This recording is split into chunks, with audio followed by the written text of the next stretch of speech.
Hello everyone, this is the second lecture on electrolysis और इस lecture में हम डिस्कस करेंगे इलेक्ट्रोलिटिक सेल को डिटेल्स में। तो जैसा कि आप जानते हैं कि इलेक्ट्रोलिटिक सेल एक ऐसा डिवाइस होता है जो इलेक्ट्रिकल एनर्जी को केमिकल एनर्जी में कन्वर्ट करता है। मतलब कि हम इलेक्ट्रिसिटी को यूज़ करके किसी केमिकल रिएक्शन को होने में हेल्प करते हैं with the help of an electrolytic cell. तो इलेक्ट्रोलिटिक सेल एक ऐसा ही डिवाइस है। तो सबसे पहले इलेक्ट्रोलिटिक सेल के जो पार्ट्स होते हैं, द फर्स्ट इज इलेक्ट्रोड्स। तो इलेक्ट्रोड्स क्या होता है? इलेक्ट्रोड्स वो टर्मिनल्स होते हैं, वो एंड्स होते हैं उस सर्किट में जिसके थ्रू इलेक्ट्रिसिटी किसी भी इलेक्ट्रोलिटिक सॉल्यूशन में एंटर करती है या फिर इलेक्ट्रिक करंट एग्जिट करता है। तो आपको ध्यान में रखना है कि अगर इलेक्ट्रिक करंट जिस एंड से एंटर करती है इलेक्ट्रोलिटिक सॉल्यूशन में या जिस एंड से एग्जिट करती है इलेक्ट्रोलिटिक सॉल्यूशन को, उसको हम कहते हैं इलेक्ट्रोड्स। तो यहाँ पे दो इलेक्ट्रोड्स आपके पास हो गए। कौन कौन से? एक को हम कहते हैं कैथोड और दूसरा कहते हैं एनोड। तो ये कैथोड क्या होता है? कैथोड वो टर्मिनल होता है, या आप कह सकते हो कैथोड वो इलेक्ट्रोड होता है जो बैटरी के नेगेटिव एंड से कनेक्टेड होता है। तो यहाँ पे एक बैटरी भी हम यूज़ करते हैं। तो बैटरी के, क्योंकि बैटरी की हेल्प से हम करंट ड्रॉ करते हैं इलेक्ट्रोलिटिक सॉल्यूशन में, तो बैटरी के नेगेटिव टर्मिनल से जो इलेक्ट्रोड अटैच्ड होता है उसको हम कहते हैं कैथोड। तो ये वाला इलेक्ट्रोड हो गया कैथोड। और बैटरी के पॉजिटिव एंड से जो इलेक्ट्रोड कनेक्ट होता है उसको हम कहेंगे एनोड। तो ये दो तरीके के हमारे पास इलेक्ट्रोड्स हो गए, कैथोड और एनोड। एनोड कनेक्टेड होता है बैटरी के पॉजिटिव एंड से, कैथोड कनेक्टेड होता है बैटरी के नेगेटिव एंड से। बात आती है इलेक्ट्रोलिटिक सॉल्यूशन की। What is electrolytic solution?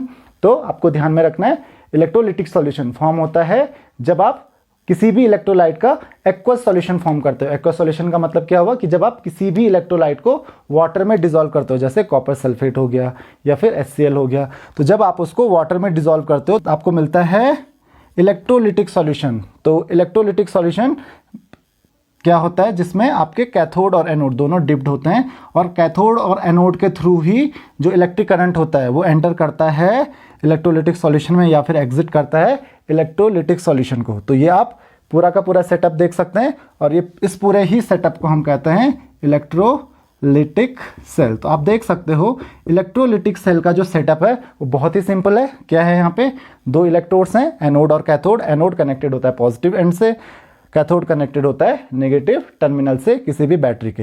हाँ, ये एनोड और कैथोड जो दो इलेक्ट्रोड्स होते हैं वो जनरली किसी मेटल प्लेट से बनते हैं या फिर ग्रेफाइट रॉड्स भी हम यूज़ कर सकते हैं एज एन इलेक्ट्रोड। तो इलेक्ट्रोड या तो ग्रेफाइट रॉड के होंगे या फिर किसी मेटल के होंगे, वो डिफरेंट कंडीशंस में वेरी करते हैं। इसको हम आगे डिस्कस करेंगे।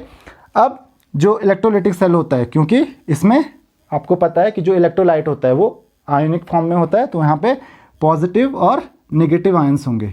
तो जो पॉजिटिव आयंस होंगे, क्योंकि पॉजिटिव आयंस किसकी तरफ अट्रैक्ट होंगे? नेगेटिव टर्मिनल की, तो पॉजिटिव आयन मूव करेंगे कैथोड की तरफ, और नेगेटिव आयंस जो होते हैं क्योंकि वो पॉजिटिव टर्मिनल की तरफ मूव करेंगे। पॉजिटिव टर्मिनल कौन है? यहाँ पे एनोड है, तो नेगेटिव आयंस मूव करेंगे एनोड की तरफ। तो आपको ये पॉइंट्स ध्यान में रखने हैं। Now the next term is electrolytic dissociation. तो इलेक्ट्रोलिटिक डिसोसिएशन के बारे में भी आपको पता होना चाहिए, क्योंकि ये जो दो टर्म्स हैं, electrolytic dissociation and ionization, these are very important terms. तो व्हाट इज इलेक्ट्रोलिटिक डिसोसिएशन? तो इलेक्ट्रोलिटिक डिसोसिएशन होता क्या है? Electrolytic dissociation is the separation of ions when an ionic compound is dissolved in water. तो जब किसी भी आयोनिक कंपाउंड को, फॉर एग्जाम्पल NaCl है, ध्यान रखना ये किसके लिए होता है? आयोनिक कंपाउंड के लिए। तो जैसे कि NaCl है तो ये क्या फॉर्म करेगा? Na+ और Cl- आयंस। तो आपको ध्यान में ये रखना है कि इलेक्ट्रोलिटिक डिसोसिएशन में कोई आयोनिक कंपाउंड होता है, तो आपको पता है जो आयोनिक कंपाउंड होता है, आयोनिक कंपाउंड फॉर्म होता है आयन से। दो तरीके के आयंस होंगे, एक पॉजिटिव होगा और एक नेगेटिव होगा। जब ये दो आयंस कंबाइन होते हैं तो इनसे बनता है आयोनिक कंपाउंड। तो ये कंपाउंड्स जो होते हैं इनमें पहले से ही ऑलरेडी पॉजिटिव और नेगेटिव आयंस होते हैं, लेकिन जब आप इनको वाटर में डिसॉल्व करते हो, क्योंकि ये जो पॉजिटिव और नेगेटिव आयंस होते हैं इनके बीच में फोर्स ऑफ अट्रैक्शन होता है, that is electrostatic force of attraction. तो जब आप इनको वाटर में डिसॉल्व करते हो, दीज आयंस गेट सेपरेटेड, ये आयंस क्या हो जाते हैं, एक दूसरे से सेपरेट हो जाते हैं, और इसी फिनोमिनन को, इसी सेपरेशन ऑफ आयंस को हम कहते हैं इलेक्ट्रोलिटिक डिसोसिएशन। तो इलेक्ट्रोलिटिक डिसोसिएशन क्या है?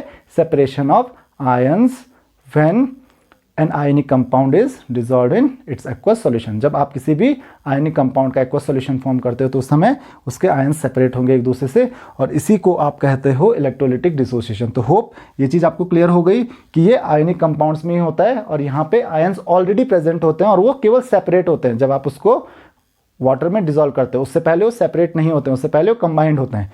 Now the second thing is ionization. तो ionization takes place in polar covalent compounds. आपको ये भी ध्यान में रखना है कि it takes place in polar covalent compounds. Now तो पोलर कोवेलेंट कंपाउंड, जैसे कि हम एग्जांपल ले लेते हैं HCl का, तो ये कोवेलेंट कंपाउंड्स हैं। कोवेलेंट कंपाउंड्स में आयंस तो होते नहीं है, यहाँ पे सिर्फ क्या होते हैं, मॉलिक्यूल्स होते हैं। तो क्योंकि यहाँ पे मॉलिक्यूल्स होते हैं तो पहले से यहाँ पे कोई आयंस प्रेजेंट नहीं है। तो जब आप इन कोवेलेंट कंपाउंड्स को, इन पोलर कोवेलेंट कंपाउंड्स को वाटर में डिसॉल्व करते हो, इसका मतलब इसका जब आप एक्वस सॉल्यूशन फॉर्म करते हो तो एक्वस सॉल्यूशन फॉर्म करते हुए ये आयंस फॉर्म करते हैं। So this is the formation of ions when a polar covalent compound is dissolved in its aqueous solution. तो कभी भी आप किसी भी पोलर कोवेलेंट कंपाउंड को वाटर में डिसॉल्व करोगे, उसका एक्वस सॉल्यूशन फॉर्म करोगे, तो ये HCl जो होगा ये H+ और Cl- आयंस फॉर्म करेगा। तो इसको हम कहते हैं आयनाइजेशन। तो यहाँ पे आपको एक डिफरेंस अच्छे से ध्यान में रखना है कि जो इलेक्ट्रोलिटिक डिसोसिएशन होता है ये होता है आयनिक कंपाउंड्स में, और आयनाइजेशन होता है पोलर कोवेलेंट कंपाउंड्स में। डिफरेंस नंबर 1, इसमें सेपरेशन ऑफ आयंस होता है और इसमें फॉर्मेशन ऑफ आयंस होता है। सेपरेशन ऑफ आयंस मतलब आयंस तो पहले से ही फॉर्म होते हैं, क्योंकि आयनिक कंपाउंड है, तो आयनिक कंपाउंड है तो उसमें पॉजिटिव और नेगेटिव आयंस पहले से ही फॉर्म होते हैं, बस वो क्या होते हैं, कंबाइंड होते हैं। उनके बीच में इलेक्ट्रोस्टैटिक फोर्स ऑफ अट्रैक्शन होता है जिसकी वजह से वो कंबाइंड होते हैं। लेकिन अगर हम बात करें किसकी, आयनाइजेशन की, तो आयनाइजेशन में क्या होता है, आयनाइजेशन में फॉर्मेशन ऑफ आयंस होता है। आयंस पहले से नहीं होते हैं, पहले से मॉलिक्यूल्स होते हैं, और जब ये मॉलिक्यूल्स वाटर में आप डिसॉल्व करते हो तो फॉर्म करते हैं पॉजिटिव और नेगेटिव आयंस।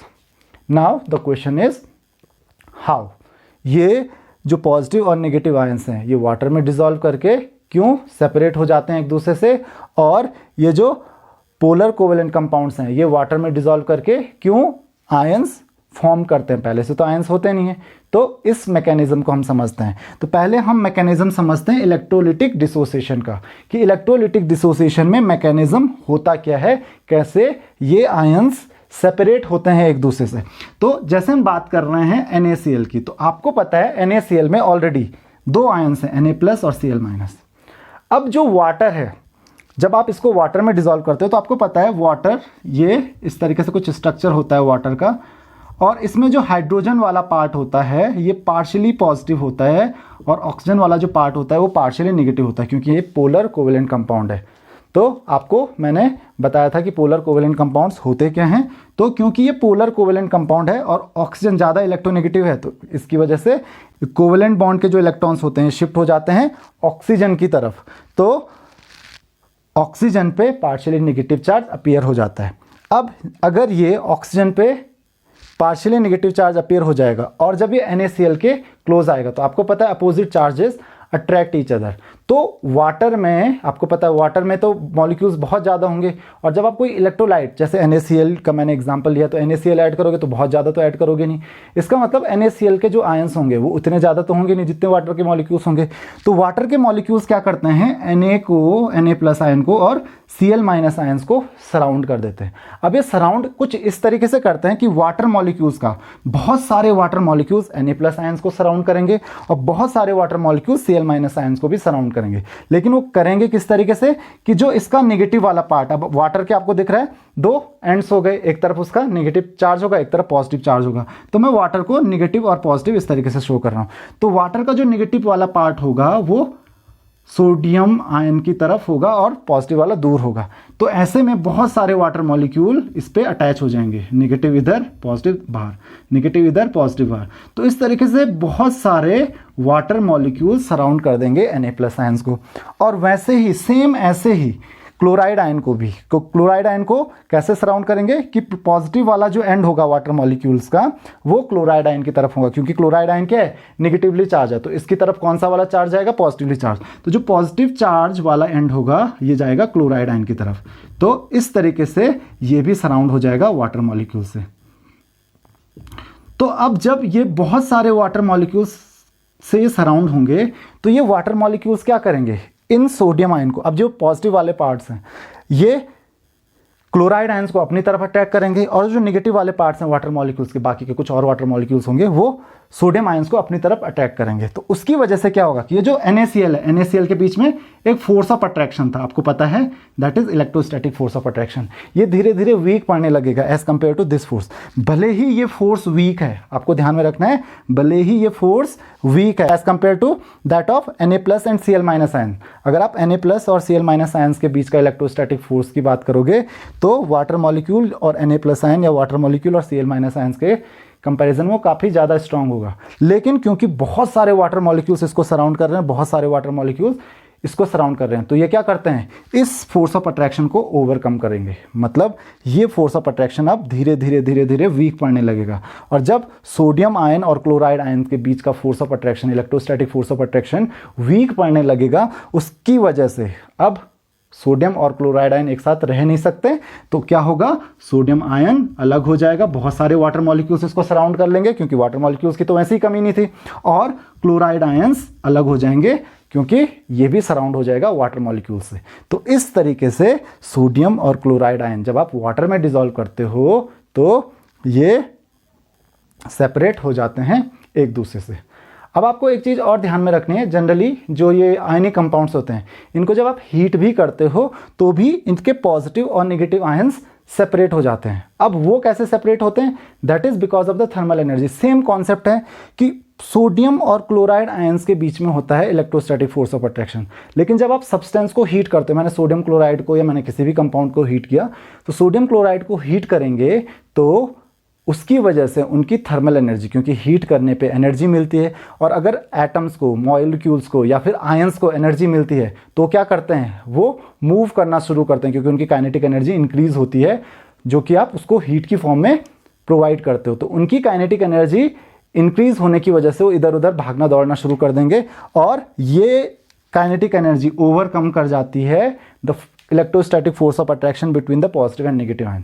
तो इस काइनेटिक एनर्जी के इंक्रीज होने की वजह से पॉजिटिव आयन कहीं और भाग रहा है, नेगेटिव आयन कहीं और भाग रहा है, तो इनके बीच का जो इलेक्ट्रोस्टैटिक फोर्स ऑफ अट्रैक्शन होता है वो ब्रेक हो जाता है, मीन्स वो फोर्स ऑफ अट्रैक्शन खत्म हो जाता है और ये फ्रीली मूव करने लगते हैं। तो इसीलिए आपने देखा होगा कि जब आप हीट करते हो तो जो ये आयनिक कंपाउंड्स होते हैं वो मेल्ट करने लगते हैं। क्यों, सेम रीजन, क्योंकि उनके आयंस की काइनेटिक एनर्जी बढ़ने लगती है और उसकी वजह से जो फोर्स ऑफ अट्रैक्शन होता है उनके बीच में वो ब्रेक हो जाता है, जो बॉन्ड होता है वो ब्रेक हो जाता है और वो फ्रीली मूव करने लगते हैं। तो इस तरीके से ये इलेक्ट्रोलिटिक डिसोसिएशन का प्रोसेस होता है। तो आपको अब समझ में आ गया होगा कि ये वाटर में जाके ही क्यों डिसोसिएट होते हैं, वाटर में जाके ही क्यों पॉजिटिव और नेगेटिव आयंस सेपरेट होते हैं, पहले से ही क्यों नहीं सेपरेट होते हैं, या हीट करने पे ही क्यों सेपरेट होते हैं।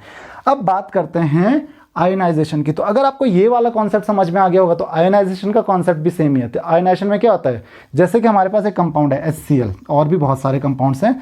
अगर आप बात करते हैं HCl की, तो HCl के केस में आपको पता है ये एक पोलर कोवेलेंट कंपाउंड है, तो इसीलिए जनरली जो भी ये फिनोमिनन होता है पोलर कोवेलेंट कंपाउंड्स में ही होता है। तो पोलर कोवेलेंट कंपाउंड्स के केस में आपको पता है कि हाइड्रोजन पे पार्शियली पॉजिटिव चार्ज होगा और क्लोरीन पे पार्शियली नेगेटिव चार्ज होगा। हाइड्रोजन पे पार्शियली पॉजिटिव चार्ज क्यों, क्योंकि हाइड्रोजन कम इलेक्ट्रोनेगेटिव है एज कंपेयर टू क्लोरीन, तो क्लोरीन पे जो ज़्यादा इलेक्ट्रोनेगेटिव है उस पर पार्शियली नेगेटिव चार्ज अपीयर होगा।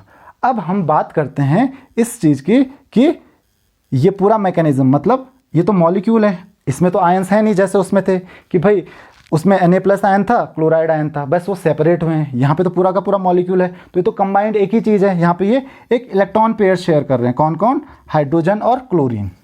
तो इस पे पार्शियली पॉजिटिव है, इस पे पार्शियली नेगेटिव चार्ज है, और पार्शियली नेगेटिव चार्ज होने की वजह से इलेक्ट्रॉन पेयर जो है वो हल्का सा इसकी तरफ शिफ्ट हो जाता है इसकी हाई इलेक्ट्रोनेगेटिविटी की वजह से।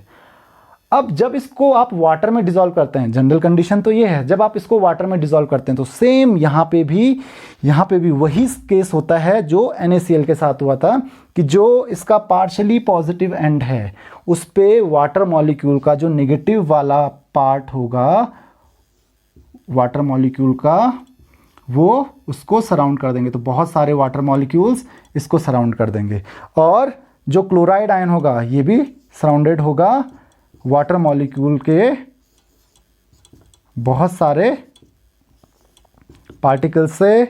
तो यहाँ पे जो पॉजिटिव एंड होगा वाटर मॉलिक्यूल्स का ये टुवर्ड्स द क्लोरीन होंगे, और जो नेगेटिव पार्ट है, नेगेटिव पार्ट और वाटर मॉलिक्यूल्स के वो हाइड्रोजन के तरफ होंगे।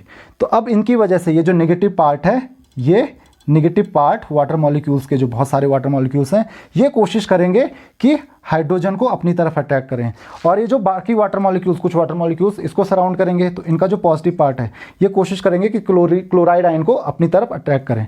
अब आपको पता है क्लोराइड आयन अगर अलग होगा तो वो अकेले तो जाएगा नहीं, वो इन दोनों इलेक्ट्रॉन्स को अपने साथ लेके जाएगा। क्यों? क्योंकि ज़्यादा इलेक्ट्रोनेगेटिव है, तो वो हाइड्रोजन के पास तो इलेक्ट्रॉन किसी भी हालत में जाने नहीं देगा, और जब सेपरेट होने का टाइम आ ही जाएगा तो वो ये 2 इलेक्ट्रॉन्स लेके भी अपने पास चला जाएगा, क्योंकि हाइड्रोजन की इतनी कैपेबिलिटी नहीं है कि वो उन 2 इलेक्ट्रॉन्स को अब अपनी तरफ अट्रैक्ट कर पाए। तो जैसे ही ये फोर्स ऑफ अट्रैक्शन बढ़ता है, जैसे ही वाटर मॉलिक्यूल्स इसको अपनी तरफ अट्रैक्ट करते हैं, उधर के वाटर मॉलिक्यूल्स उसको अपनी तरफ अट्रैक्ट करते हैं, तो ये बॉन्ड ब्रेक हो जाएगा, और ये दोनों के दोनों इलेक्ट्रॉन्स अब पूरे के पूरे क्लोराइड आयन के पास चले जाएंगे, क्लोराइड आयन फॉर्म कर लेंगे, और अब आपके पास बन जाएगा क्या? H+ आयन और Cl- आयन। तो इस तरीके से आयंस फॉर्म होते हैं during ionization of a polar covalent compound. तो ये चीज़ आपको ध्यान रखनी है, बहुत ही सिंपल मैकेनिज्म है।